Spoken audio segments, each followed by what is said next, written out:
টানা ৩ দিনের বৃষ্টিপাতে জলাবদ্ধতা সৃষ্টি হয়েছে খুলনা নগরীতে। শহরের প্রধান প্রধান সড়ক তলিয়ে আছে পানির নিচে। জনদুর্ভোগ চরম পর্যায়ে পৌঁছে গেছে। পানিবন্দী হয়ে পড়েছে বয়রা মুজগুনি আবাসিক এলাকার মানুষ। স্কুল, কলেজ, ব্যবসা প্রতিষ্ঠান, দোকানপাট সব কিছু তলিয়েছে বর্ষার পানিতে। বেলাশেষ প্রতিনিধি সরজমিনে এলাকাবাসীর সাথে কথা বলে জানতে পারেন, পানিবন্দী হয়ে পড়ায় মানুষ প্রয়োজনীয় চাহিদা মেটানোর জন্য ঘর ছেড়ে বের হতে পারছেন না। এলাকাবাসী এ জনদুর্ভোগের জন্য দুষছেন বিগত ১৬ বছরে দায়িত্বে থাকা জনপ্রতিনিধিদের অব্যবস্থাপনা, অনিয়ম, পরিকল্পনাহীনতার অভাবকে। শুধু তাই নয়, ড্রেনেজ ব্যবস্থা সংস্কার করা হয়েছে, তারপরেও কেন প্রতি বছর এমন দুর্ভোগ পোহাতে হয় নগরবাসীকে?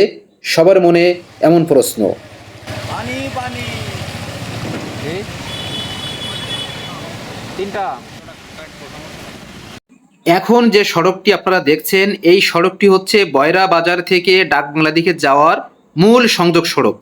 অত্যন্ত গুরুত্বপূর্ণ একটি সড়ক নগরীর মধ্যে, কিন্তু এটিও তলিয়েছে বর্ষার পানিতে। মানুষের মনে প্রশ্নের যেন কোনো শেষ নেই।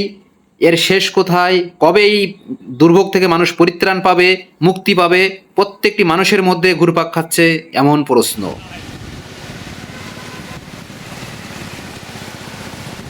পানিবাহিত রোগের উপদ্রব বাড়তে পারে এমন আশঙ্কা করেছেন স্বাস্থ্য অধিদপ্তর। সবাইকে সতর্ক থাকার আহ্বান জানিয়েছেন। এখন যে সড়কটি আপনারা দেখছেন দর্শক, এইটি হচ্ছে খুলনা রয়্যাল হোটেলের সামনে। খুলনা রয়্যাল হোটেলের নাম শুনেন নাই এমন লোক খুঁজেও পাওয়া যাবে না। খুলনা শহরের অত্যন্ত সুপরিচিত একটি হোটেল খুলনা রয়্যাল হোটেল, কিন্তু সেই রয়্যাল হোটেলও কিন্তু ছাড় পায় নাই বর্ষার এই পানি থেকে। মানুষ মুক্তি চায়, এই পানিবন্দী দুর্দশা থেকে মানুষ বাঁচতে চায়।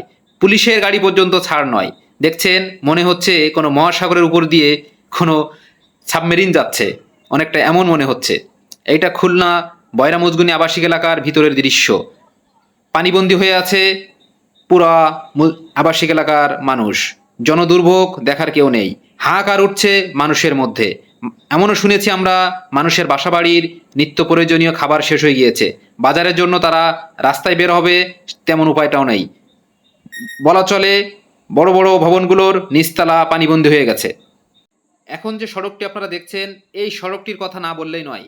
সোনাডাঙ্গা থেকে যশোর অভিমুখে যে গাড়িগুলো যায়, তার মূল প্রধান সড়ক হচ্ছে এটি। এমনকি মেট্রোপলিটন পুলিশ লাইনও এই সড়কে অবস্থিত।